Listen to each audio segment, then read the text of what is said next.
Thanks, Mr Speaker. My question is to the Treasurer.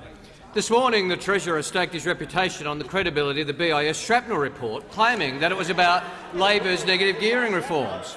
But BIS Shrapnel has subsequently said, and I quote, "The assumptions do not align with Labor's policy." Will the Treasurer admit his claims are entirely wrong, and will he also acknowledge he attached himself to a report with a $1 trillion error?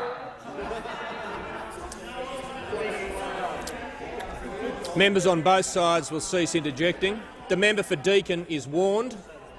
The Treasurer has the call. Thank you, Mr Speaker. I thank the member for his question. I thank the member very much for his question, because let's look at what the report has modelled, Mr Speaker. Let's look what it has modelled.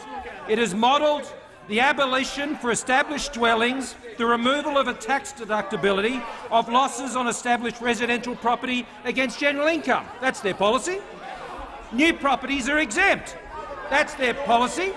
The change applies to established dwellings only. New dwellings continue to attract concessions as per usual. This is their policy, Mr Speaker. It has grandfathering as well. That's their policy. Tick, tick, tick. That's their policy. Now, it is true, Mr Speaker, that the BIS Shrapnel modelling does not include all the elements of Labor's policy. It doesn't. It doesn't include the 50% increase in capital gains tax, Mr Speaker. It doesn't include that. It doesn't include that at all. But what it does conclude, even just on the few things that it has picked up, Mr Speaker, it does pick up that rents will rise by 10%. It does pick up that new home building will shrink by 4%, Mr Speaker, nationally. It does say that it will hit GDP by $19 billion a year, Mr Speaker. It does say that 70,000 extra households will go into rental stress. It does say all of that, Mr Speaker. What it says is Labor's policy. It's bad if you own a home. Treasurer, resume his seat for a second. The level of interjections on both sides is far too loud. The member for Griffith is warned. The Treasurer has the call. Treasurer has the call.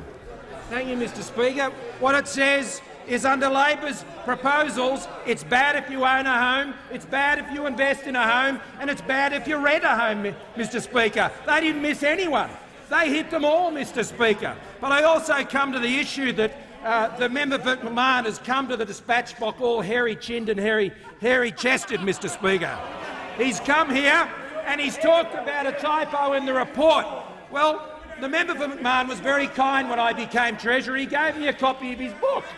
And when I read his book, Mr Speaker, this is what he said. He said he estimated the national pool of savings. This is when he was talking about the superannuation reforms under his hero PJ. What he said was he estimated the national pool of savings would increase by $500 million by 2037. Didn't you mean billion? Didn't you mean billion? If you want to talk about typos, check your own book.